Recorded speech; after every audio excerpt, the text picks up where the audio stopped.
नमस्कार दोस्तों, मैं आपका दोस्त बजरंग प्रजापति एक बार फिर से हाजिर हूं आपके सामने इतिहास का एक पन्ना लेकर। एक ऐसा पन्ना जिसमें राजपूतों के शौर्य और त्याग की कहानी सुनहरे अक्षरों में लिखी गई है। एक ऐसा पन्ना जहां पर 60,000 मुगलों से 8,000 राजपूतों ने लोहा लिया। हालांकि वो किले को बचाने में नाकामयाब रहे, लेकिन उन्होंने अकबर को जीतने के बाद भी हार का स्वाद चखाया। आज हम बात कर रहे हैं चित्तौड़गढ़ के तीसरे जौहर की, जैमल और पत्ता के बलिदान की। पुरखों के शाका और जौहर को हम इतनी आसानी से नहीं भूल सकते। राजपूत योद्धा अपनी प्रजा की रक्षा करना जानते थे। जीते जी एक पर भी आंच न आने दी, कट गए मर मिटे। इज्जत की खातिर जौहर की चिता में लाखों राजपूतानियां जिंदा जल गई। लाखों राजपूत योद्धा कट गए, सिर कट गए, मगर धड़ लड़ते रहे। वक्त 15वीं शताब्दी। दिल्ली के मुगल बादशाह ने मेवाड़ चित्तौड़ पर आक्रमण की योजना की और खुद 60,000 मुगलों की सेना लेकर मेवाड़ आया। उस वक्त महाराणा उदय सिंह भी लोहा लेने को तैयार हुए। अपने पूर्वज बप्पा रावल, राणा हमीर, राणा कुंभा, राणा सांगा के मेवाड़ी वंशज तैयार हुए। पर मेवाड़ के तत्कालीन ठाकुरों उमरावों ने उदय सिंह जी को मेवाड़ हित में कहा कि आप न लड़ें, क्योंकि आपको कुंभलगढ़ में सेना मजबूत करनी है। अंत तक न मानने पर भी उमराव ठाकुरों ने उन्हें कुंभलगढ़ भेज दिया और फैसला किया मेड़ता के वीरों के वीर शिरोमणि जैमल मेड़तिया को चित्तौड़ का सेनापति भार सौंपने का और जैमल के साले पत्ताजी चुंडावत को उनके साथ नियुक्त करने का। खबर मिलते ही जैमल जी और उनके भाई बंधु प्रताप सिंह और दूसरे भाई भतीजे राठौड़ वीरों की तीर्थस्थली चित्तौड़ की ओर निकल पड़े। निकलते ही अजमेर के आगे मगरा क्षेत्र में उनका सामना वहां बसने वाले रावत जाति के लुटेरों से हुआ। भारी लाव लश्कर और जनाना के साथ जैमल जी को लुटेरों ने रोक दिया। एक लुटेरे ने सीटी बजाई। देखते ही देखते एक पीड़ तीरों से भर गया। सभी समझ चुके थे कि लुटेरों से वो घिर चुके हैं। तभी भाई प्रताप सिंह ने कहा कि अठे या वटे। जैमल जी ने कहा वटे। तभी जनाना आदि ने सारे गहने कीमती सामान वहीं छोड़ दिया और आगे चल पड़े। लुटेरों की समझ से यह बाहर था कि राजपूत सेना जो तलवारों भालों से सुसज्जित है, वो बिना किसी विवाद और लड़े इतनी आसानी से ये सब कैसे छोड़े जा सकते हैं। अभी जैमल की सेना अपने इष्ट नाथ द्वारा में श्रीनाथ जी के दर्शन ही कर रही थी कि तभी लुटेरे फिर आ धमके और सरदार ने जैमल जी से कहा कि यह अटे और वटे क्या है।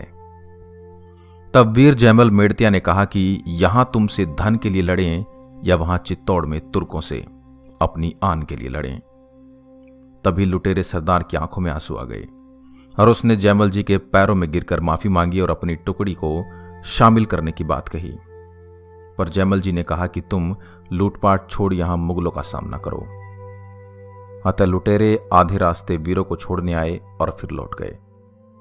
मेड़ता के वीर अब चित्तौड़ में प्रवेश कर गए और किले की प्रजा को सुरक्षित निकलने में जुटे ही थे कि तभी खबर मिली कि मुगल सेना ने 10 किलोमीटर दूर किले के नीचे डेरा जमा दिया है। सभी 9 दरवाजे बंद किए गए। 8,000 राजपूत वीर वहीं किले में रहे। मुगलों ने किले पर आक्रमण किया, पर हर बार वो असफल हुए। आखिर में मुगलों ने किले की दीवारों के नीचे सुरंग बनाई, पर रात में राजपूत उसे फिर से भर देते थे। आखिर में किले के दरवाजे के पास दीवारें तोड़ी, पर योद्धा उसे रात में फिर से बना देते थे। ये जद्दोजहद 5 माह तक चलती रही, पर किले के नीचे मुगलों की लाशें बिछती गई। उस वक्त मजदूरी इतनी महंगी हो गई कि एक बाल्टी मिट्टी लाने पर एक मुगल सैनिक को एक सोने का सिक्का दिया गया। वहां मिट्टी सोने से अधिक महंगी हो गई थी। अब अकबर ने जैमल जी के पास अपना दूत भेजकर प्रलोभन दिया कि अगर मेरी अधीनता स्वीकार करोगे तो जैमल को उसके पुरखों का राज्य मेड़ता सहित पूरे मेवाड़ का भी राजा बना देगा। तब बीरवर सूर्यवंशी राजपूत गौरव राव जैमल राठौड़ मेतड़िया का उत्तर था, है गढ़ मारो हमें धनी, असुर फिर किम आण, काच्या जय चित्रकोटरी दीदी मोही दीवान। जैमल लिखे जवाब यूं, सुनिए अकबर शाह, आणे फिरे गढ़ ऊपरा, पड़ियो धड़ पत शाह। अर्थात अकबर ने कहा, जैमल मेड़तिया, तो अपना प्राण चित्तौड़ और महाराणा के लिए क्यों लुटा रहा है? तू मेरा कब्जा होने दे, मैं तुझे तेरा मूल प्रदेश मेड़ता और मेवाड़ दोनों का राजा बना दूंगा। पर जैमल ने इस बात को नकार कर उत्तर दिया, मैं अपने स्वामी के साथ विश्वासघात नहीं कर सकता। मेरे जीते जी तू अकबर तुर्क यहां प्रवेश नहीं कर सकता। मुझे महाराणा यहां का सेनापति बनाकर गए हैं। एक हरियाणवी रागनी गायक ने भी जैमल के बारे में बहुत खूब लिखा है कि जब अकबर के संधि प्रस्ताव को जैमल ठुकराकर अकबर को उसी के दूत के हाथों एक संदेश भिजवाता है, अय अकबर, हम छत्री जात के ठाकुर समझे ना इंसान तने, रहते हिजड़ा के गीत सुने से देखे ना बलवान तने। अब अकबर घबरा गया और उसने अजमेर शरीफ से दुआ मांगी कि अगर वह इस युद्ध में कामयाब हो गया तो वह अजमेर जियारत के लिए जरूर जाएगा। एक दिन रात में जैमल जी किले की दीवार ठीक करवा रहे थे और अकबर की नजर उन पर पड़ गई। तभी अकबर ने अपनी बंदूक संग्राम से एक गोली चलाई जो जैमल के पैर पर जा लगी और वो घायल हो गई। गोली का जहर शरीर में फैलने लगा। अब राजपूतों ने कोई चारा न देखकर जौहर और शाका का निर्णय लिया। आखिर वो दिन आ ही गया।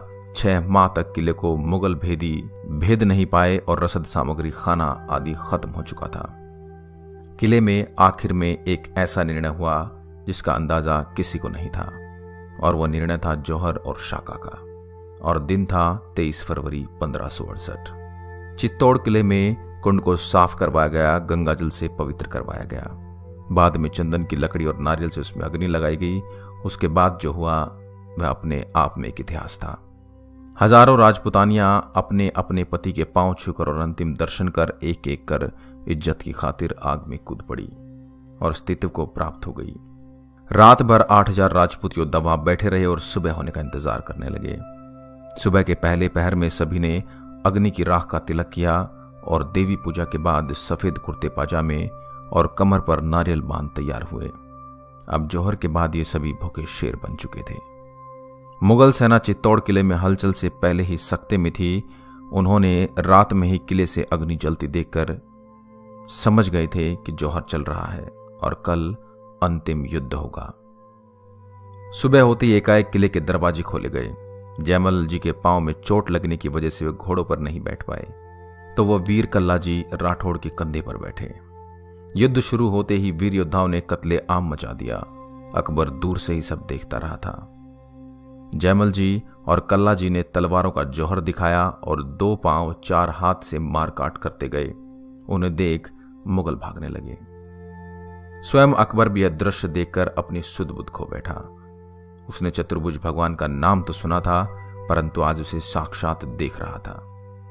जैमल बढ़ता जीवणे पत्तो बाएं पास, हिंदू चढ़िया हथियां चढ़ियो जस आकाश। पत्ता जी, प्रताप सिंह जी, जैमल जी, कल्ला जी आदि वीरों के हाथों भयंकर मारकाट हुई। सिर कटे धड़ लड़ते रहे, सिर कटे धड़ लड़े, रखा राजपुतानी शान, 2-2 मेला नित भरे, पूजे 2-2 थोर। जैमल जी के एक बार से 2-2 मुगल तुर्क साथ कटते गए। किले के पास बहने वाली गंभीरी नदी भी लाल हो गई। सीमित संसाधन होने के बाद भी राजपूती सेना मुगलों पर भारी पड़ी। युद्ध समाप्त हुआ। कुल 48,000 सैनिक मारे गए, जिनमें से पूरे 8,000 राजपूत वीरगति को प्राप्त हो गए, तो बदले में 40,000 मुगलों को भी साथ ले गए। बचे तो सिर्फ अकबर के साथ 20,000 मुगल। युद्ध के बाद अकबर किले में गया तो वहां कुछ नहीं मिला। तभी अकबर ने चित्तौड़ की शक्ति को चलने के लिए वहां कत्लेआम का आदेश दिया और 30,000 आम जनता को क्रूरता के साथ मारा गया। यह कत्लेआम अकबर पर बहुत बड़ा धब्बा है।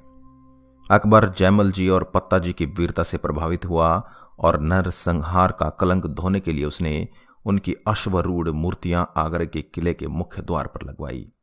वहीं कल्ला जी घर घर लोक देवता के रूप में पूजे गए। मेवाड़ महाराणा से वीरता के बदले वीर जैमल मेड़तिया के वंशजों को बदनौर का ठिकाना मिला, तो पत्ता जी चुंडावत के वंशज को आमेर ठिकाना। वहीं प्रताप सिंह मेड़तिया के वंशज को घाणेराव ठिकाना दिया गया। ये वही जैमल मेड़तिया हैं जिन्होंने एक ही झटके में हाथी का सिर काट दिया था।